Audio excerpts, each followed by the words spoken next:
صحافی حضرات کا مشکور ہوں کہ آپ تشریف لائے ہیں، چونکہ بہت اہم مسئلہ ہے اور خصوصی طور پہ اس صوبے کے حوالے سے بہت ہی اہم مسئلہ ہے، اور مجھے یہی امید تھی کہ آپ لوگ اس میں دلچسپی لیں گے اور یہاں پہ ضرور تشریف لائیں گے، کیونکہ کچھ ٹیکنیکل پوائنٹس ہیں تو میں یہ لکھا ہوا پڑھ کے آپ کے ساتھ سامنے رکھ دیتا ہوں، پھر جو بھی سوال ہوگا تو میں حاضر ہوں، اور کچھ سیاسی باتیں ہیں تو پھر میں وہ آپ سے کر لوں گا۔ سب سے پہلے تو یہ کہ جو عوامی national party Khyber Pakhtunkhwa minerals and mines act 2025 کو مکمل طور پہ مسترد کرتی ہے۔ اطلاعات کے مطابق اس بل کا ڈرافٹ امریکی کنسلٹنٹس ووڈ میکنزی اور وائٹ اینڈ کیس نے بنایا ہے۔ یہ دونوں کنسلٹنٹس پچھلے دن اسلام آباد میں ہونے والے کانفرنس میں بھی موجود تھے۔ پختونخوا مائنز اینڈ منرلز کے لیے 2017 کا ایک جامع قانون پہلے سے موجود ہے۔ نئے قانون کی ضرورت ہی نہیں۔ کابینہ میں پیش کرنے سے قبل خود منرلز اینڈ مائنز ڈپارٹمنٹ نے اس بل پر 73 اعتراضات، جبکہ مائنز اینڈ منرلز ایسوسی ایشن نے 47 اعتراضات اٹھائے۔ صوبائی حکومت کی جانب سے ان اعتراضات کو دور کرنے کی یقین دہانی کرائی گئی، لیکن کسی بھی ترمیم کے بغیر تیار ڈرافٹ کو کابینہ سے منظور کر کے اسمبلی میں پیش کیا گیا۔ حکومت کے اپنے اراکین بھی اس سے ناخبر ہیں۔ صوبائی حکومت کی جانب سے پیش کیا جانے والا 18ویں آئینی ترمیم کے خلاف یہ بل 18ویں آئینی ترمیم اور پاکستان ایک دوسرے کے لازم اور ملزوم ہیں۔ یہ 18ویں ترمیم کے حوالے سے میں ایک بات آپ کے سامنے ضرور رکھ لیتا ہوں۔ ہماری ہی وقت میں جب یہاں پہ باجوہ صاحب اس صوبے میں تشریف لائے تھے، بہت سارے صحافی سینئر صحافیوں کو یاد ہوا ہوگا، اس میں تمام سیاسی پارٹیوں کو بلایا گیا اور تمام سیاسی پارٹیوں نے اپنا نقطہ نظر پیش کیا۔ عوامی نیشنل پارٹی کے جانب سے، کیونکہ میں بھی وہاں پہ موجود تھا اور مجھے ہی نمائندگی کرنی پڑی، اس وقت افراز صاحب خٹک صاحب اور بشرا بی بی بھی ہمراہ تھے، تو 18ویں ترمیم پہ ہم نے تفصیل سے بات کی، اور اس دوران باجوہ صاحب کی طبیعت دکھائی دے رہی تھی کہ وہ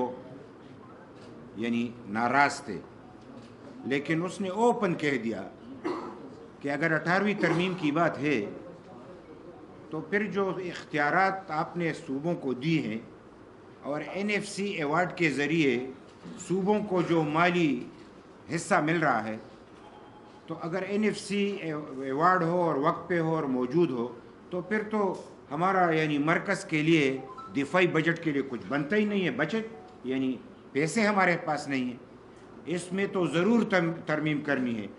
یہ بات میں اس لیے ریکارڈ پہ لانا چاہتا ہوں کہ باجوہ صاحب آرمی چیف تھے، تو انہی دنوں سے زبردستی طور پہ 18ویں ترمیم کو رول بیک کرنے کے لیے یہ انتظامات کر رہے تھے۔ اب چونکہ ان کو ایک بڑی رکاوٹ نظر آ رہی ہے، تو وہ ایک طریقہ کار کے مطابق ایک ایسی زہر کہ میٹھی زہر ہو، پتہ نہ چلے اور بندہ مر جائے، تو اب انہوں نے ایک عجیب طریقہ کار اپنایا ہے 18ویں ترمیم کے حوالے سے۔ ہم سمجھتے ہیں کہ 18ویں ترمیم بہت اہم اس لیے ہے کہ اس کا بیک گراؤنڈ کیا ہے، صوبائی خود مختاری کی بیک گراؤنڈ کیا ہے۔ پاکستان میں مضبوط مرکز کو صوبوں سے بالاتر بنا کے صوبوں کی مایوسی اتنی بڑھ گئی کہ مشرقی پاکستان دو لخت ہوا، ہم سے جدا ہوا پاکستان دو لخت ہوا، ان کو صوبائی خود مختاری نہیں ملی۔ اگر ان کو صوبائی خود مختاری ملتی تو آج پاکستان مکمل پاکستان ہوتا۔ جناح صاحب کا پاکستان تو ٹوٹ گیا اور انہی کی غلط پالیسیوں کی وجہ سے ٹوٹ گیا۔ تو لہٰذا ہم نے یہ جو 18ویں ترمیم کی 73 کے آئین کے بعد 73 کی آئین میں تحفظ دی گئی، اور اس کے بعد 18ویں ترمیم میں جو تمام سیاسی پارٹیوں، ہمارے طرف سے اسفندیار ولی خان صاحب اور پیپلز پارٹی کی حکومت تھی، لیکن تمام سیاسی پارٹیوں نے 18ویں ترمیم کو متفقہ طور پہ منظور کیا، اور اسی میں NFC وارڈ میں یعنی ہر صوبے کا اپنا حصہ مقرر کیا گیا، اور 18ویں ترمیم میں ہی یہ فیصلہ ہوا کہ جو بھی جس صوبے میں جو قوم رہتی ہے وہاں پہ جو بھی قدرتی وسائل ہے اس پہ ان کا اختیار ہے، یہ تسلیم کیا گیا۔ اتنی مدتوں کے بعد، پاکستان ٹوٹنے کے بعد، سیاسی یعنی جدوجہد کے بعد ہمیں ایک کامیابی ملی کہ پاکستان کو ایک ایسے ڈگر پہ لایا جائے کہ یہ ایک مضبوط ملک بن جائے، اور ہمارا عقیدہ ہے کہ صوبے مضبوط ہوں گے تو مرکز مضبوط ہوگا۔ مرکز تو خلا میں نہیں ہے، تم صوبوں کی خون کو چوس کر مرکز کو مضبوط بناؤ گے تو تم اپنا تجربہ تو دیکھ چکے ہو، کیا ایک بار پھر اس کو توڑنے کا ارادہ ہے؟ یہ ہم اس لیے کہنا چاہتے ہیں کہ یہ تجربے سے ہم یہ بات کہہ رہے ہیں، اور اسی لیے ہم یہ کہتے ہیں کہ اگر یہ اس طریقے سے جاری رہا تو پھر ہمیں یہ ڈر محسوس ہو رہا ہے کہ یہ جو ہم نے دہشت گردی کے خلاف لڑائی لڑی، کیوں لڑی؟ اس لیے لڑی کہ وہ ہمارے دھرتی سے وسائل لینا چاہتے تھے، اس دھرتی پہ قبضہ کرنا چاہتے تھے، اور اس کا تو داور بن کا تارون دن خلے بند کے۔ تو اس لیے میں اس حوالے سے یہ بات ضرور کروں کہ اگر دہشت گردی کے ہوتے ہوئے ہمارے وسائل یہاں سے لیے گئے، جتنی دہشت گردی ہوتی رہی وہاں سے ہمارے جو بھی معدنیات تھے وہ برملا لے کے جا رہے تھے، ہم دہشت گردی سے نمٹنے کے لیے لڑ رہے تھے، وہ اپنے وسائل لے جا رہے تھے۔ اس کا تو مطلب یہ کہ دہشت گردی بھی اس معدنیات کو لے جانے کا ایک بہانہ تھا، ایک طریقہ تھا، لیکن پھر بھی ہم ڈٹ کے لڑے۔ دہشت گردوں نے اس طریقے سے معدنیات اور زمین پہ قبضہ نہیں کیا، لیکن آج آئین کے ہوتے ہوئے ہمیں جو اختیارات ملے ہیں اس کو رول بیک کرنے کے لیے مرکز نے جو ڈرامہ رچایا ہے، ہم اس کی کسی طور اجازت نہیں دے سکتے۔ اور اگر اس دوران کوئی بھی سیاسی پارٹی صوبے کے حقوق اور خود مختاری کے خلاف اپنا ووٹ استعمال کرے گا، وہ اس قوم کو منہ دکھانے کے قابل نہیں رہیں گے، کوئی بھی سیاسی پارٹی ہو۔ ایسا نہیں ہے کہ ہمیں بھی پتہ ہے کہ آپ حکومت میں ہیں، آپ نے حکومت میں کیا تیر مارا ہے، وہی جو اسٹیبلشمنٹ آپ کو لکھ کے دیتے ہے اسی پالیسی کو تم اپنا لیتے ہو۔ تم نے تو کبھی ایسی کمال نہیں کر دکھایا کہ لوگ فخر کریں۔ اب اس نچ پہ تم آپ پہنچے ہو کہ صوبوں کے خلاف ایک منظم سازش ہو کے ان کی معدنیات پہ قبضہ کر کے پھر یہ طریقہ کار اپناتے ہو کہ وہاں پہ ایک ڈرافٹ تیار کر کے صوبوں کو بھیج دیتے ہو، اور صوبے سے کہتے ہو کہ ان کو تیار کرو، اور صوبے بھی وارے کے نیارے۔ اب وہ کہتے ہیں کہ ہمارے تو مرکز سے لڑائی ہے، عجیب لڑائی ہے، مرکز سے اوپر سے لڑائی ہے اور اندر سے ملے ہوئے ہیں، یہ کون سی لڑائی ہے؟ سارا پختونخوا کو بیچ ڈالو، اس لیے تو تمہیں بار بار حکومت ملتی ہے، کہتے ہو کہ عوام ہمارے ساتھ ہے۔ پاکستان میں عوام کسی کے ساتھ ہو بھی، لیکن جب اسٹیبلشمنٹ ساتھ نہ دے تو وہ نہیں جیت سکتا۔ یہ ایک ازمودہ فارمولہ ہے، اس کا انجام ANP جیسا ہوگا کہ وقت گزرنے کے ساتھ ساتھ ان کی پارلیمانی قوت میں کمی آئے گی، لیکن یہ ان کی بھول ہے کہ پارلیمانی قوت میں کمی آنے کے باوجود عوام میں ہم موجود ہیں، اور ہم پارلیمانی جنگ بھی لڑیں گے، میدانی جنگ بھی لڑیں گے۔ اگر ہم دہشت گردی کے خلاف جانوں کا نذرانہ پیش کر کے دھرتی کی حفاظت کے لیے لڑ سکتے ہیں، تو آج اگر ہمیں آئین کی روح سے ہمارے تمام حقوق کو غصب کیا جاتا ہے تو اس کے لیے نہیں لڑیں گے۔ پھر ہم سے کوئی ناراض نہ ہو، آج سے ہم یہ کہتے ہیں کہ ایسے طریقہ کار نہ اپناؤ کہ آج بلوچستان بھی رو رہا ہے، سندھ بھی پانی کی تقسیم سے رو رہا ہے، اور آج ہمیں پتہ چلا کہ یہی ایکٹ بلوچستان میں پاس ہوا ہے۔ میں بلوچستان کے ساتھیوں سے بھی یہ گزارش کروں گا کہ وہ ذرا دیکھ لے کہ ایسا ایکٹ کیسے پاس ہوا، جو کہ وہ اپنے حقوق کے لیے لڑ رہے ہیں لیکن اختیارات انہوں نے مرکز کو دے دیے ہیں پہلے سے، تو یہ کیسے وہ لڑائی لڑیں گے؟ ان کو بھی یاد دلاتے ہیں، اور ہم یہی سمجھتے ہیں کہ ہم اس پہ خاموش نہیں رہ سکتے۔ اور میں اس حوالے سے آپ سے مزید، چونکہ باتیں بہت زیادہ ہیں جو دل میں آتی ہے تو بیچ بیچ میں کرتا چلا جاؤں گا، ہم مطالبہ کرتے ہیں کہ 2013 سے لے کر اب تک پختونخوا بالخصوص وزیرستان میں لیزز کے کس کو ملے ہیں، ان لیزز کی مدد میں صوبے اور پختونخوا کے منرلز اور مائنز ڈپارٹمنٹ کو کیا ملا ہے، اس کی تمام تفصیلات سامنے لائی جائے۔ اس قانون سازی کے لیے وفاقی منرلز ڈویژن سے باقاعدہ خط لکھا گیا ہے۔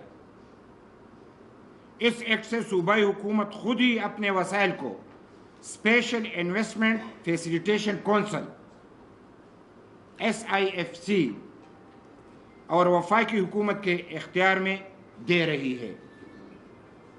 یعنی انہوں نے ایک کونسل بنایا ہے، صوبے بھی کام کے نہیں ہیں، مرکز بھی کام کے نہیں، پارلیمنٹ اب وطاب سے موجود ہے، ایکٹ بھی موجود ہے، لیکن اس کے لیے کونسل کی ضرورت ہے کہ مرکز کے اختیار بھی لو، صوبوں سے بھی لو، اور ایک ہی کونسل کو اختیار دو اور وہی کونسل سب کچھ چلائے گا، تو پھر آئین باڑ میں جائے۔ ہم نے تو آئین کو مارشلہ میں یعنی کاغذ کا ٹکڑا سمجھ کے پھینکنے والوں کو دیکھا تھا، یہ پارلیمنٹ میں بیٹھے ہوئے لوگ کس کا تماشا دیکھ رہے ہیں؟ یہ کون سا پارلیمنٹ ہے؟ آئین کا تحفظ بھی نہیں کر سکتے، قوم کے اختیارات کا تحفظ بھی نہیں کر سکتے، اور ساتھ میں لوگوں کو بے خبر رکھ کے یہ جو خط بھیجا گیا ہے اس میں لکھا ہے کہ یہ کانفیڈنشیل ہے، امیجیٹ ہے، یہ جو صوبوں کو لکھا گیا ہے کہ اس کو کسی کو دکھانا بھی نہیں اور فوری طور پہ کرنا بھی ہے۔ تو اس کا تو یہ مطلب ہے کہ قوم سے پیسہ بٹورنے کے لیے قوم بے خبر رہے اور ہمارے حکمران جو ہے وہ چپکے سے سازش کر کے سب کچھ ایک کونسل کے حوالے کر دے، یہ کبھی نہیں ہو سکتا۔ یہ کونسل اس میں بہت سارے لوگ شامل ہیں، لیکن جس طریقے سے ہم نے سنا ہے کہ آرمی چیف اس کا ہیڈ ہوگا، تو آپ اندازہ کر سکتے ہیں کہ کونسل بھی ہو، آرمی چیف تو وزیر اعظم کے ساتھ بیٹا بھی ہو، اس میں وزیر اعظم بھی ہے، ساتھ بیٹا بھی ہو، تو آپ خود جان سکتے کہ فیصلہ کس کا ہوگا۔ تو یہ تو سیدھی باتیں ہیں، اس میں کوئی ایسی یعنی پیچیدگی نہیں ہے کہ ہم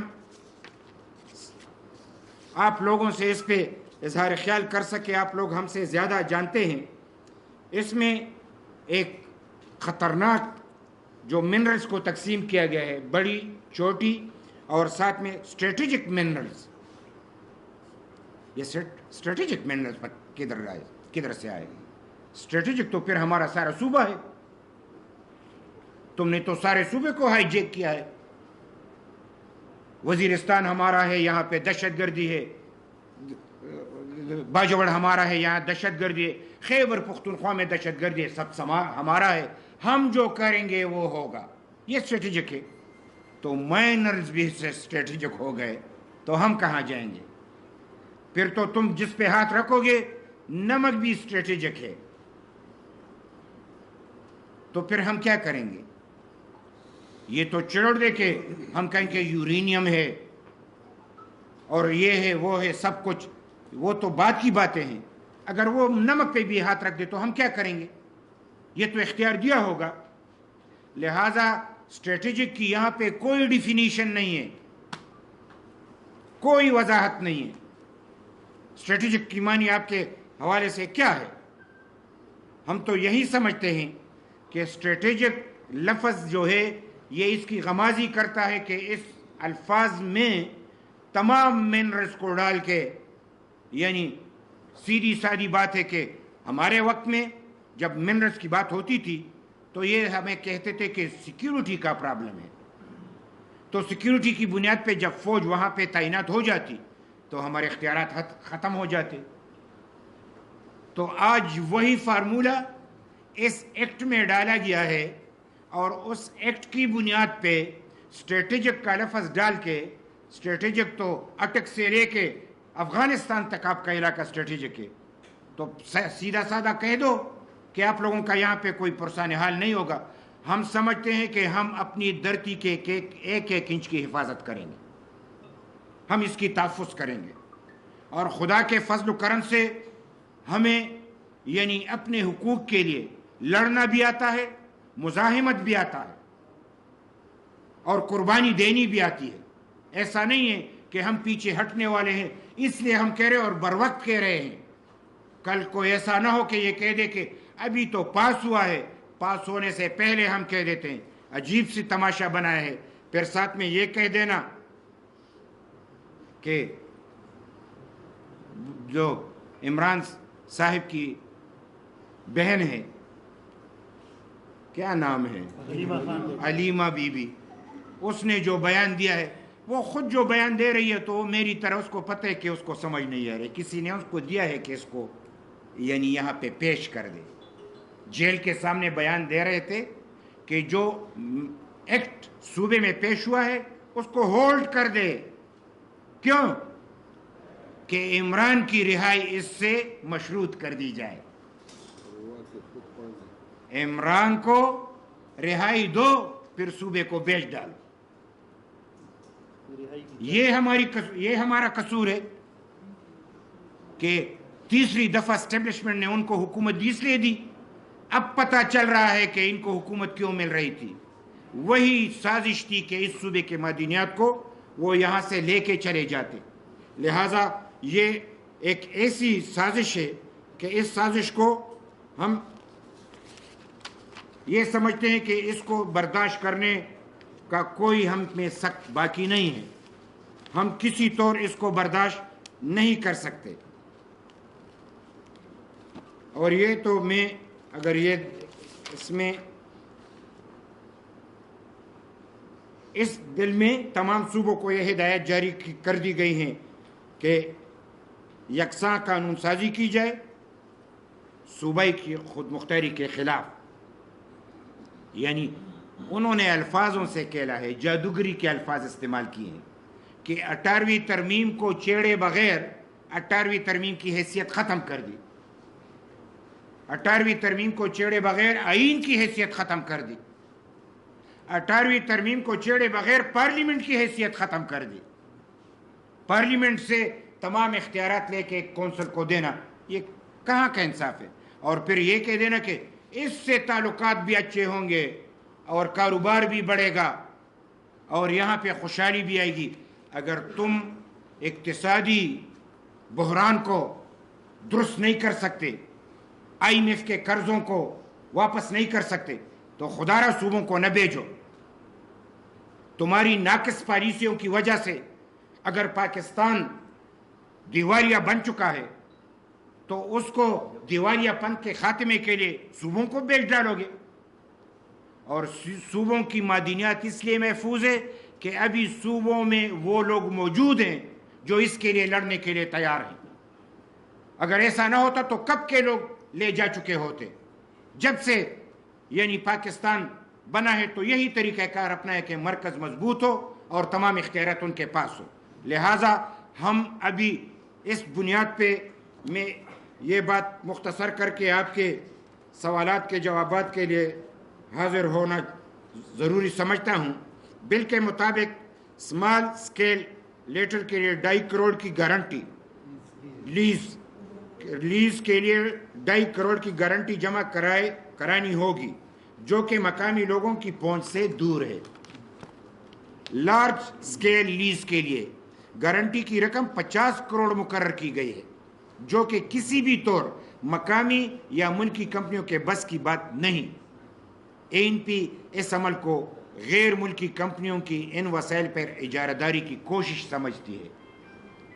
باہر کے لوگوں سے کمپنیوں کو بلاتے ہو اور پھر ان کو اس ملک کے کمپنیوں کے برابر حقوق بھی دیتے ہو، اور اس ملک کے کمپنی آلریڈی بڑے مشکل سے گزر رہے ہیں.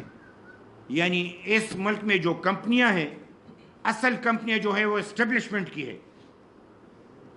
آج بھی جب وہ کوئی یہاں پہ منرلز کی یا ان کی جو اس کے لیے وہ جی جو وہاں پہ بولی ہوتی ہے تو اس کے لیے لازمی طور پہ ان کے سامنے تو کوئی نہیں آ سکتا.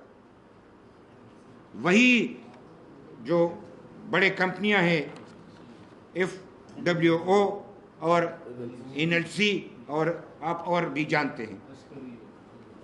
میں اسٹیبلشمنٹ اس لیے کہہ رہا ہوں، آپ ان کو ضرب دیں. ہاں، میں اس لیے یہ بات کرنا چاہ رہا ہوں کہ سمجھ آئے. ہم یعنی اس بات کو سمجھانے کی کوشش کر رہے ہیں کہ اس بات کو برداشت نہیں کیا جا سکتا. آلریڈی یہاں پہ تمام کے تمام یعنی جن کمپنیوں کا میں نے نام لیا، اب بھی تمام کاروبار ان کے ہاتھوں میں ہے. یہاں پہ پرائیویٹ لوگوں کے پاس تو کچھ ہے نہیں، اور جو پرائیویٹ کمپنیوں کے پاس ہے تو وہ بھی ان سے مل کے مشترکہ طور پہ اگر لے تو بات بنے گی، ورنہ NOC لینی پڑتی ہے اور یہ پرائیویٹ کمپنیوں کو NOC دیتی نہیں ہے تو خاک وہ کاروبار کریں گے. تو یہ باتیں اب ہمیں کرنی پڑ رہی ہے کیونکہ اب ڈاکہ بالکل یعنی ڈالا گیا ہے. اب موقع پہ ڈاکہ ڈالنے والوں کو پکڑنا ہے، اور اس کے لیے ہمیں یہ تمام باتیں آپ کے سامنے رکھنی ہے. اور ہم یہی سمجھتے ہیں PTI کا صوبے کے حقوق اور وسائل سے کوئی سروکاری نہیں.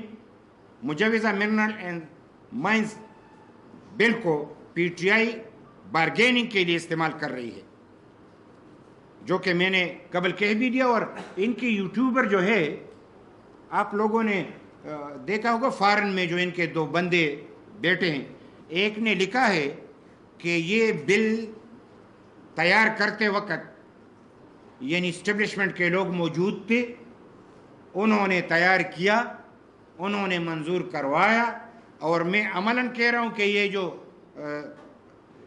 جو کونسل بنا ہے اسی کے ذریعے اس کو پاس کیا گیا ہے، اور تمام صوبوں کو اس سے خط دیا گیا ہے اور ان سے کہا گیا ہے کہ آپ آئین کے ذریعے ہمیں فیسیلیٹیٹ کرے کہ تمام اختیارات یہاں کو پہنچ جائے. اور یہی بل جو ٹیبل ہوا ہے، آج کہہ رہے کہ ہم اس کو روک دیتے اس لیے کہ عمران نے کہا کہ روک دو. تو کابینہ سے کس نے پاس کیا ہے؟ کابینہ آسمان سے آیا کہ نہیں؟ یہ بھی PTI کی ہے. کابینہ سے پاس کر کے تم اسمبلی میں گئے ہو نا. آج بارگیننگ پختونوں کی یعنی وسائل پہ بارگیننگ نہیں کر سکتے. تم نے پختونوں کے یعنی پیار تو دیکھا ہے، نفرت نہیں دیکھی. تم پختونوں کے بلبوتے پہ آج سارے پاکستان میں دنیا میں عمران ہے، اور آج عمران اور PTI پختونوں کی سرزمین کا سودا کرے گا، مدنیت کا سودا کرے گا، اور ہم خاموش رہیں گے؟ یہ کیسے ہو سکتا ہے؟ اس ایکٹ کو فوری طور پہ واپس لیا جائے اور مایوسیوں کو اتنا نہ بڑھایا جائے کہ پھر اس کا ازالہ ممکن نہ ہو. ANP اس ایکٹ کو روکنے کے لیے ہر ممکن اقدامات کرے گی. ہماری کوشش ہوگی کہ پارلیمان سے بھی یہ ایکٹ مسترد ہو. اگر پارلیمان نے اپنی طاقت کا استعمال نہ کیا اور حکومت نے اکثریت کی بنیاد پر آئین کی خلاف ورزی کی تو ANP لازمی طور پر عدالت سے رجوع کرے گی. مجبوراً ہمیں عدالت میں پھر جانا ہوگا. ANP اس بل کے خلاف عوامی عدالت میں بھی جائے گی. عوامی عدالت سے ہمارا کیا مراد ہے؟ ہم احتجاج کریں گے، مزاحمت کریں گے، اور عوامی عدالت میں جائیں گے اس طریقے سے کہ جو پارلیمنٹ آئین کی تحفظ نہیں کر سکتا، صوبے کے حقوق کی تحفظ نہیں کر سکتا، پھر یہ آئین کی خلاف جو پارلیمنٹ ہے، جو آئین کے خلاف پارلیمنٹ سازش کرے، اس پارلیمنٹ کو قوم کی ضرورت نہیں ہے. ایسا نہیں ہے کہ پارلیمنٹ کوئی آسمانی صحیفہ ہے کہ ہم جب جمہوریت کی بات کرتے ہیں تو تم ہمارا گلا گھونٹو گے؟ ہاں، دنیا میں ابھی بھی نظام کے حوالے سے جمہوریت سے اچھا نظام نہیں ہے، لیکن یہاں پہ جمہوریت کی یرغمال ہے، آئین یرغمال ہے۔ یہاں پہ تو جمہوریت کو چپ کی بیماری لگ گئی ہے، بات نہیں کر سکتا۔ تو ایسی جمہوریت کو جو ہم جمہوریت کے نام پہ تم ہمارے پختونوں کا قتل کرو گے، بلوچوں کا حقوق ہڑپ کرو گے، اور میں ساتھ میں یہ بھی کہوں کہ بلوچستان کے اور سندھ کے حقوق بھی ہڑپ کرو گے، اور پنجاب کے مظلوم عوام کو بھی بالادست طبقوں کے ہاتھوں میں کھلونا سمجھو گے، ایسا ہم ہونے نہیں دیں گے۔ ہم اس کا راستہ روکیں گے، اور اس کے لیے عوامی نیشنل پارٹی صوبے کی سطح پہ تمام سیاسی پارٹیوں سے رابطہ کرے گی، اور مجھے یقین ہے کہ تمام سیاسی پارٹیاں چونکہ خود 18ویں ترمیم کا حصہ تھیں، وہ اس ایکٹ کے مخالفت کرے گی۔ میں اپیل کرتا ہوں کہ وہ اپنے اپنے موقف کا اظہار کرے، ڈٹ کر کرے۔ یہ وقت ہے کہ پھر ان سے پوچھا جائے گا تو پھر وقت گزر چکا ہوگا۔ یہی وقت ہے کہ وہ تمام سیاسی پارٹیوں سے میں اپیل کرتا ہوں، ریکویسٹ کرتا ہوں کہ اپنے جو بھی آپ کے یعنی اس ایکٹ پہ اعتراضات ہیں اس کو عوام کے سامنے لایا جائے، اور اس ایکٹ کو ختم کرنے کے لیے جو بھی آپ سے ہو سکے تگودو کرے۔ ہم خود صوبے کی سطح پہ تمام سیاسی پارٹیوں سے رابطہ کریں گے اس ایک نقطے پہ۔ اب بات ایسا نہیں ہے کہ ہم اس کو پھیلائیں گے فلاں فلاں فلاں فلاں فلاں، یہ جمہوریت اور یہ فلاں، یہ عدالت مدالت، یہ باتیں نہیں۔ اب تو ڈاکہ ڈالا گیا ہے، اب ڈاکو کو میدان میں پکڑنا ہے۔ اب تمام ایک ہی نقطے پہ ہم، جو کہ مائنز اینڈ منرلز کا ایکٹ ہے، اس کے ذریعے تمام اختیارات ہم سے چھینے جا رہے ہیں۔ اس کے خلاف تمام سیاسی پارٹیوں کا اکڑ ہوگا، ہم ایک ہوں گے، اور اس میں ہم لازمی طور پہ کہ ان پارٹیوں سے یہ گزارش ہم نہیں کرتے کہ ہمارا ساتھ دیں، ہمارا ساتھ نہ دے، قوم کا ساتھ دے، صوبے کا ساتھ دے، اور ہم سب ایک ہیں۔ اگر کوئی ہم سے 2 قدم آگے جانا چاہتے تو ہمیں اور خوشی ہوگی۔ ہم اس میدان میں یہ نہیں چاہتے کہ ہم آگے ہیں اور ہاں قربانی کے لیے ہم آگے ہیں، لیکن اگر سیاسی طور پہ کوئی یہ بات بتانا چاہتا ہے کہ ہم کوئی نمبر بڑھانا چاہتے ہیں، خدا ہمیں وہ دن نہ دکھائے کہ پختونوں کے حقوق پہ ہم صرف سیاست کریں۔ ہم سیاست نہیں کرتے، ہم جان نچاور کرتے ہیں۔ ہم سیاست تو وہی ہے جو کہ پارلیمنٹ سے ہمیں نکالا گیا، یہ سیاست ہے نا۔ لیکن اب جب باری آئی تو ہم تو یہ نہیں کہتے کہ پارلیمنٹ والا جانے اس کا کام جانے، نہیں۔ ہم اس دھرتی کے بچے بیٹے ہیں، یہ ہماری ماں ہے، ہم اپنی ماں کی حفاظت کرنا خوب جانتے ہیں۔ لہٰذا ہم تمام سیاسی پارٹیوں سے اپیل کرتے ہیں، ہم آئیں گے، وہ بھی اگر پہل کرے تو کوئی بری بات نہیں ہے۔ اور اس سلسلے میں چونکہ یہ چھوٹی بات نہیں ہے، یہ بہت بڑی بات ہے، یہ جنگ بھی بہت بڑی ہے۔ اس سلسلے میں ہمارے مرکزی صدر ایمل ولی خان صاحب وہ بھی عنقریب ایک اجلاس بلائے گا، اور تمام یعنی ہم اس میں لاہ عمل تیار کریں گے۔ وہ لاہ عمل یہی ہوگا کہ اس مزاحمت کو چلانے اور بڑھانے کے لیے ہم کون کون سے طریقہ کار اپنا سکتے ہیں، کس کس طریقے سے ہم اس تحریک کو آگے بڑھا سکتے ہیں، اور مزاحمت اس وقت تک جاری رہے گی جب تک اس ایکٹ کو واپس نہیں لیا جاتا، اور پختونوں کی حقوق اور تمام پاکستان میں تمام رہنے والوں کے حقوق، اگر خدا نے یہ ہمیں حق دیا ہے، خدا ہی کا یہ فیصلہ ہے، قرآن میں ہے کہ جو لوگ جہاں جس زمین پہ بستے ہیں اسی میں جو بھی پیداوار اور قدرتی وسائل ہیں اس پہ ان کا حق ہے، خدا نے ہمیں دیا ہے۔ لیکن آپ کا تو D G I S P R یہاں پہ آیا اور کوہاٹ میں تقریر کرتے ہوئے وہاں پہ بچوں سے کہنے لگا، کیڈٹ کالج میں کوہاٹ میں، کہ یہ جو منرلز ہیں اس پہ خیبر پختونخوا کا حق نہیں ہے، پختونوں کا حق نہیں ہے، یہ تو خدا نے ہمیں دیا ہے اور یہ پاکستان کا اس پہ حق ہے۔ ہمیں تو پتہ نہیں تھا کہ یہ تو وہ تیاری ہو رہی ہے، اختیارات نہیں تھے، اور ہمارے صوبے سے وسائل لے کے گئے، اس کا تمام ریکارڈ پیش کیا جائے۔ میں صرف پی ٹی آئی کی حکومت کی بات نہیں کر رہا. پاکستان بننے 47 اور اس کے بعد جو بھی اس صوبے سے وسائل لے کے گئے ہیں اس کا حساب کتاب کیا جائے. ہمیں اگر بغیر آئین کے ہوتے ہوئے آئین میں کوئی اختیار نہیں تھا آپ کے پاس تب بھی ہم سے آپ لے کے گئے ہیں, اور آج اختیار لے کے پھر تو لوٹ مار ہوگی. لہٰذا اس پہ ہمیں اعتماد میں لیا جائے اور اس کا حساب کتاب دیا جائے.